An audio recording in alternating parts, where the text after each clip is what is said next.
if you could only give, let's say, three pieces of advice to a Mm, person, what would they okay. be? Okay.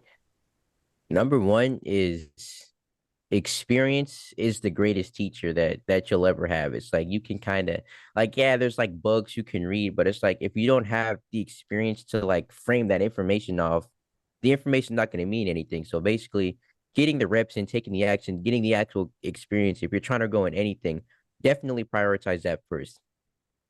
Next, you gotta like, I guess as far as like belief is concerned, you have to be like, I guess like confident, like to a point of near delusion that like, okay, whatever I'm gonna do, it's basically going to work. And even if it doesn't work, I can try something else that will work and kind of just having that mindset going into everything. Cause like using myself as an example, it's like throughout all the stuff I've tried, it's like with like obviously this leads to like some mistakes. I have made some mistakes, like thinking, oh yeah, this is definitely gonna work, and then I just like it ends up blowing up in my face. But like it's gonna pay off in the end eventually. If you believe that anything you go into is going to be successful in some way, you're gonna get pretty far off of that.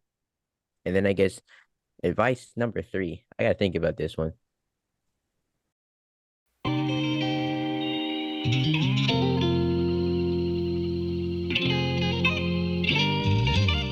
Got you.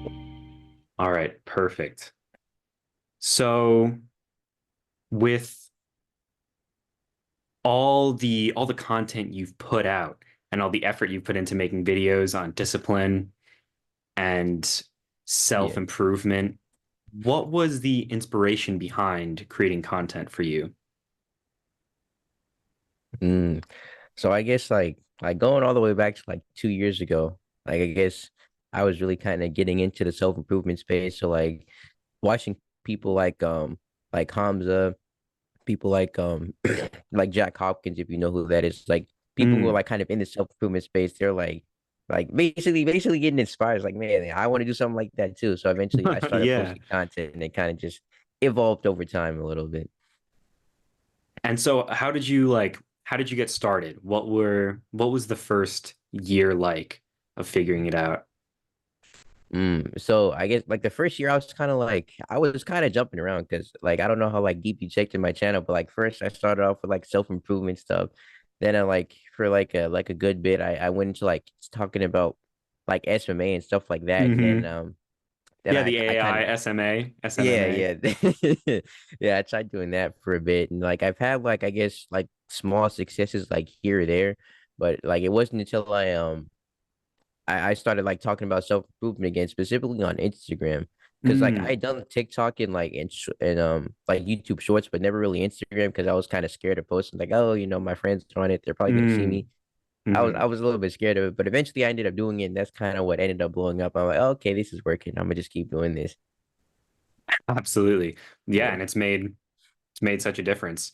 I yeah. was wondering what your how did you develop your style? Because the way you talk about discipline and the way you edit your videos is it's super effective because it gets the message across, absolutely, but it's also very simplistic. How did you develop that? I guess because I'm kind of like I like getting straight to the point. I feel like, and then Mm, I like keeping things as simple as possible just to like because I'm kind of lazy, so I like making things as easy as possible. So I guess that kind of translated into how I talk and how I record my videos and that type of thing. mm. Yeah. I love like the whiteboard aesthetic where you go through and you like circle Yeah, things. It keeps it very simple and easy to follow. yeah, And I know we talked a bit before that you're doing college while you're creating digital content. And I was yeah. wondering, how does that how do you balance that?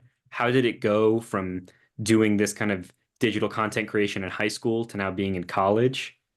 How was that process for Mm. you?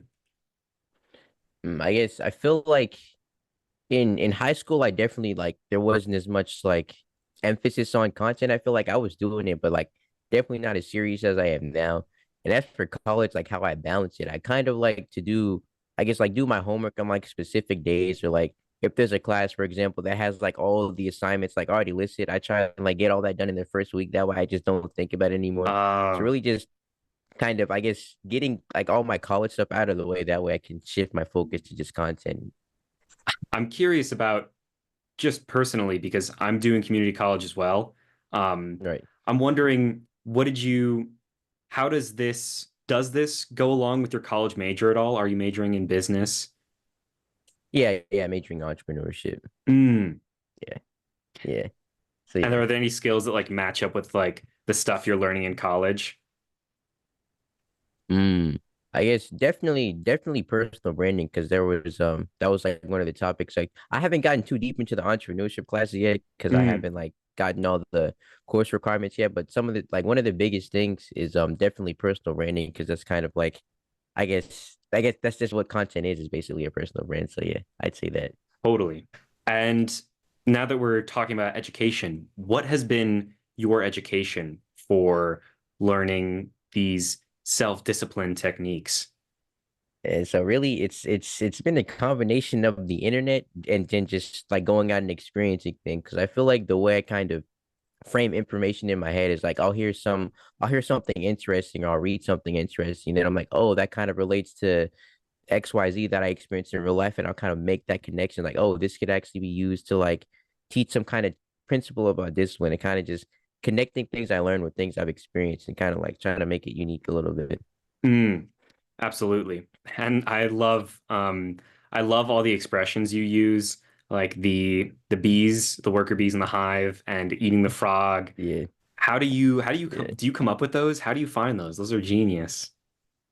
Yeah, so sometimes like I'll just like eat the frog is kind of like I don't even know where I was like I think I learned that from Hamza like a Hamza video I watched all Hmm. the way back. So sometimes I'll like take in like an idea I hear from some other piece of content. I'm Hmm. like, oh, that's actually really interesting. I'll kind of build it out in my own way. And sometimes I'll just use AI to like come up with unique stuff. I'm like, oh, okay.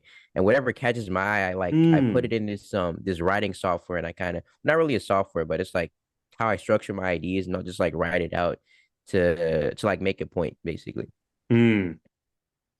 And so what does an average day creating content and balancing college? What does an average day for Lemuel look like? Okay, so for me, I like to wake up at around like 6:30. Sometimes I might be a little late depending on like how late I stayed up before, but like usually I'm up around then. I'll take like 30 minutes, I'll feed my dog, brush my teeth, do all that normal stuff, and then I'm sitting down and I'm getting straight to work, whether that be scripting out, planning new ideas, or like planning like the content on the whiteboard or recording videos or editing. I like to get all that, like just front load all that stuff in my morning. And then the rest of the day, I'm kind of just like, I might be learning something new. I like to take walks pretty often Mm. and then on the days I'm on campus, it's like like I do all my work and then it's just like straight to campus until I get back home. But basically, all my like I guess high leverage stuff as far as content is concerned is like done in the morning, and then after that, I'm kind of just taking care of other like various tasks that I got to do. Right. Practicing what you preach. Eat the frog first thing in the morning. Just get the hardest thing Yeah, over with. yeah, Oh man, yeah, yeah. pretty much. Yeah, Such a good phrase. And so now that have you been doing content creation for, is it 2 years now or longer? yeah, yeah. 2 years, 2 years. Mm. What are some of the pros, the upsides to doing content creation? Upsides. Well, Like your favorite I guess elements? favorite elements. Um, I like, I guess like the idea of like, because you can really just like go on the internet and just like kind of just like spit your ideas out to people, like being and people actually like listening to us. I was like, wow, that was actually helpful. That's really one of the cooler aspects of it. It's like, Mm. wow, I can just say things that actually help people, and it's like, yeah, it's really cool. It's really cool. Yeah. Yeah, it's cool to Right. scroll on your videos and see the comments and see all the people who've been like, wow, this has helped me so much. Like this has Yeah, really helped me structure my own life. And yeah. now with those upsides, what are some of the draining cons of content creation? Yeah, I guess kind of like trying to keep up with like I guess the schedule is one thing. And so, like I guess trying to then you kind of get in the idea of like, oh, is like, is this even good enough to post? You kind of like getting in your own Mm. head is like it's gonna help somebody like trying to I guess serve the algorithm in a sense because there's times of growth and then there's other times when you're kind of just like leveling out and like those Mm, times it's like it's really a mental thing. That's something I've been like I guess dealing with a bit lately. It's like okay, I'm not growing. Am I doing something wrong? Is this happening? It's like kind of getting caught up in the algorithm is like I'd say one of the downsides. mm. And yeah, yeah, building those skills of like mental fortitude and stuff. After doing this for 2 years and reaching an audience and really helping people, what has been the biggest skill you feel you've had to learn?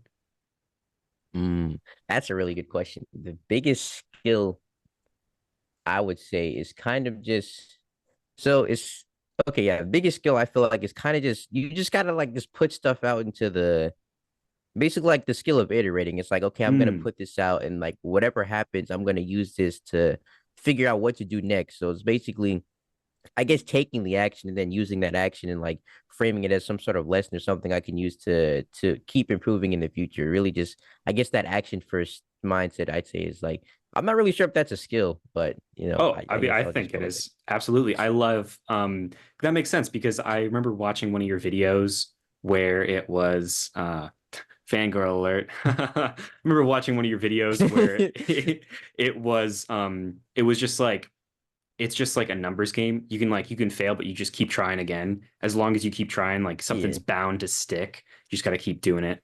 Yeah. So that's definitely a great skill. Another thing I really appreciate, especially about your YouTube content as I've been scrolling through it, is you've been very transparent about your successes and failures in all the avenues that you've tried. Like we mentioned, the AI, SMMA, all of Yeah. that has been really it's been like genuine. Um, and so how have you learned to be like genuine on social media? How has that experience been? Mm. Yeah, so like I actually like contemplated like taking all that stuff down at one point, but I was like, I'll just leave it there. It's kind of showing the whole journey, I feel like.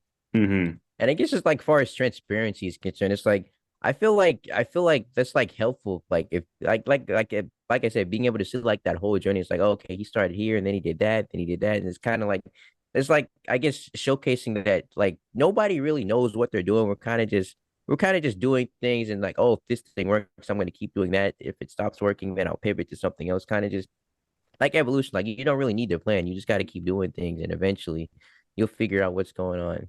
Mm, absolutely. Yeah.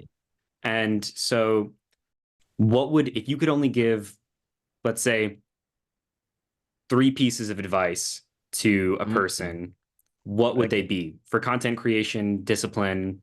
What would your three pieces of advice be? Okay.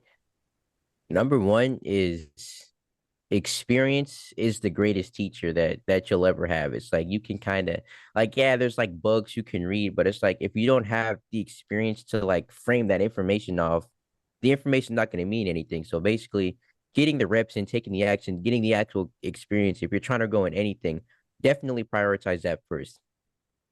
Next, man, that was a really good question you asked. Okay, number two, I would say is I guess you gotta like I guess as far as like belief is concerned, you have to be like I guess like confident like to a point of near delusion that like okay, whatever I'm gonna do, it's basically going to work. And even if it doesn't work, I can try something else that will work and kind of just having that mindset going into everything. Because like using myself as an example, it's like throughout all the stuff I've tried, it's like with like obviously this leads to like some mistakes. I have made some mistakes, like thinking, oh yeah, this is definitely gonna work, and then I just like it ends up blowing up in my face. But like it's gonna pay off in the end eventually. If you believe that anything you go into is going to be successful in some way, and you're gonna get pretty far off of that.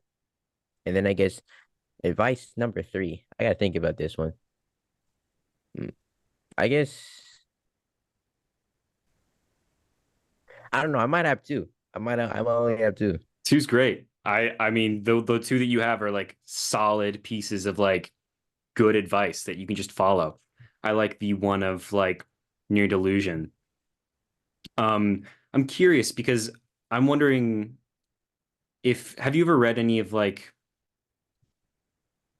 what have you read self-help books like the Atomic Habits comes to mind when I see your Yeah. content, stuff like that and I was wondering, is there any one like self-help creator or book that you found to be very influential in your own experience?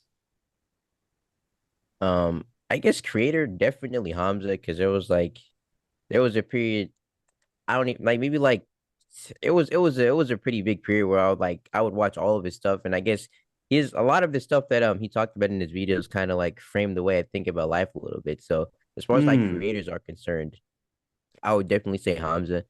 And then like the subtle art of not giving a fuck that was like I guess one of the first books hmm that like I fully went through and I was like, okay, it's like this guy is spitting. So I guess that kind of like framed my mindset a little bit as well. Totally. I feel like that really resonates from the work that you put out there. And so my final question is, since you've been doing content creation for 2 years now, and you found an audience, and you have really put out quality content, what is your definition of success? Mm, definition of success. I guess for me, it's like personally, it's like as far as like I used to be somebody who wanted like all the fancy stuff, like the fast cars and all that stuff. But like I guess as I've evolved over time, it's like that's not really as important as like as long as I'm doing something I genuinely enjoy, which is making content. Like I'm able to like provide a genuine impact and help people, and then also I guess like help myself as well. Then as like I'm chilling. Like it's like I get to a point where it's like I don't gotta like worry about anything else. I'm kind of just I'm doing what I love. People are getting Mm, help from it. hmm I'm getting paid for it. It's like it's a win-win-win situation. Yeah. Yeah, that sounds like that sounds ideal. I've Yeah. uh I've heard I've heard from another one of the people I've interviewed Hmm. that where where passion is, if you're like a hardworking entrepreneur, success will follow. Do you Right. find that to be true? Like if you have something you love and you put enough effort into it, you'll find a way to make it successful. Yes, yes, most definitely. It's like it kind of like as you're walking the path, like it's gonna start to align itself. Like as you it, like especially if you are passionate about it, you're just gonna keep doing it, and eventually you're gonna like find that niche or that avenue of like how to I guess build it and form it into like I guess what your ideal would be. So yes, Mm. definitely, definitely. Well, those are all the questions I have for you today. So thank you so much for taking the time, and it's it's been really cool to have this experience with you because I am a big fan of your content. Appreciate that. Yeah. It was fun. It was fun. It's actually like the first podcast I've been on, so this that was pretty Oh, cool. really? Awesome. Yeah. I'm honored. Yeah, yeah, yeah. Yes, sir. When I post this on Instagram, is it okay if I tag you? And Yeah. is there a TikTok account I posted on Instagram, YouTube, and TikTok? Here, I'll Mhm. stop the recording.